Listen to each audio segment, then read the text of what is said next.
It'll always be a significant event in my life. You see it here in my house. You see it on my truck. The stickers will come off. I'll let go some, but you really won't ever totally let go because it's a part of you, always will be. The crew will always be a part of me, as I them, again, for what we share. And the ship will always be our ship.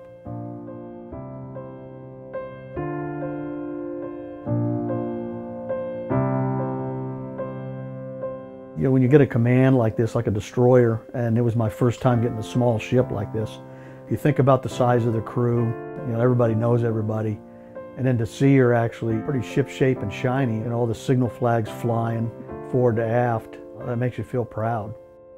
It really was hard on us because we went there, we took him to the ship and watched the sail off and saw a tear fall from his eye.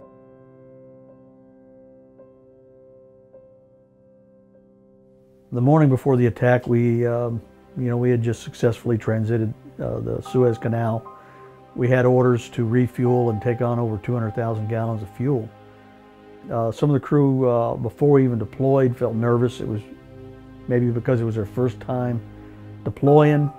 Some experienced sailors also felt some bad vibes, don't know why. But I think it's like that in life when you get this gut feeling sometimes that something ain't right. Yes, October 12th at 11:18.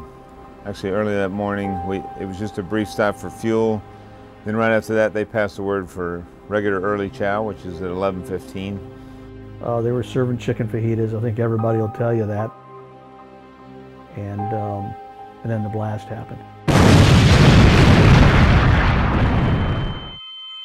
Damaged in a terrorist attack in Yemen. American sailors were killed, injured, U.S. missing. Navy officials in Bahrain today said suspected suicide bomber.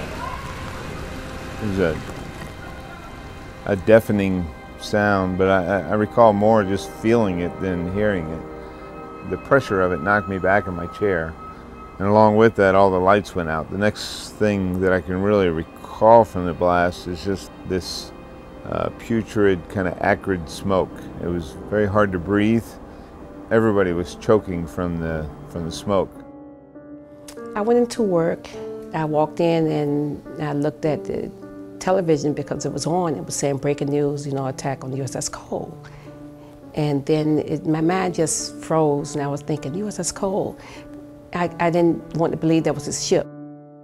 We have lost everything, the main machinery room instantly flooded. We lost operations, we lost communications. We had nothing. So I basically had to go from being a command master chief now to using my old corpsman skills. We instantly, we lost 17 sailors. We had well over 50 casualties. You live with it every day that these are young men and women that you knew personally. We had a crew of 275. And to respectfully have to put them in a body bag is the worst thing I could ever think of. And to think of their loved ones back home having to deal with that later, that goes through your mind. And what do you say later? I see two men getting out of the car. Both of them had uniforms. And I know from TV that when they come to your house, they're not coming to tell you good news. And so I just kept walking, walked right past my car. And they walked up to me and they said, "Are you Diane McDaniels?" And I said, "No." And they asked me again, and I said, "Yes," because I just didn't want to know. So I went back up, and that's when they told me that he was missing. And then the guy, he had walked toward the back of the apartment, he came back in, and he said, he came back to me, and he said, "Miss McDaniels," he said, "I have to tell you that your son is dead." And I said, "How can he be dead?" Because you just told me he was missing. And they said that he had been identified as being dead. So that's how we found out. It's October 12th in the evening. Yeah, he had died. A kid I stood watch with every day, OS2 Saunders. Both of his legs were busted up so bad they were out of shape on You know, they were all twisted on the Stoke stretcher that they were carrying him on. And still the same cheery personality. He gives me 2 thumbs up and says, "They're taking care of me, Master Chief," as they were as they're carrying him off on a Stoke stretcher. And he was the only shipmate that made it off the ship and over to the hospital that passed away over there. Every other one that we got off the ship and triaged, you know, to get off soon enough, they made it. The rest of them died before we ever got them off the ship.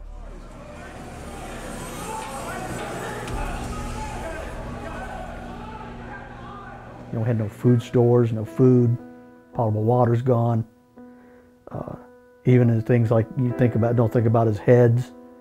So, you know, you got to think of preventive medicine. You got to worry about dysentery. A lot of challenges. And then you got the enemy on top of that you still have to worry about. You know, we had to respect each other's decisions and follow orders from junior people. And we did that. And that's what I really feel saved the ship, because even chiefs were following orders of junior enginemen that knew what they were doing, so we could get the right thing done to save our ship and our shipmates. We almost lost her, and she would have been laying on her port side sunk. Once we got through all that and getting all the bodies off, it took about 12 days. People called us heroes. They called us that when we came back. I think most of the shipmates, we just saw ourselves as doing our job. It was sailors being sailors. I think that's good to keep the story alive, and it's a lesson learned. I'm glad he did what he did as far as serving, because that's what he wanted to do.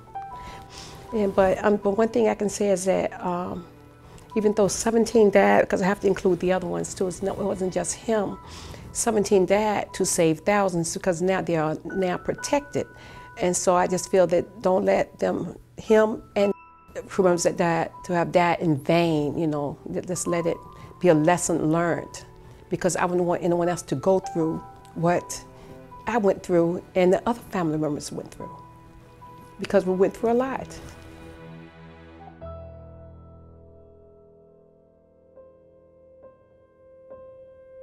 When I left her, she was on stilts down in Pascagoula with big holes in the side of them, removing the main engines, repairing the 40 by 60 foot hole in the side with the American flag flying aft. That's the way I had to leave her. I was saddened. I would have never thought in my life that I'd have to go through something like that. But when she was fixed, put back, it was pride. Because we told them son of a bitches that we were not defeated and that we were coming back. And she's out there just like other destroyers, serving and doing their job, doing what they're trained to do, so I can be safe at home here in North Carolina.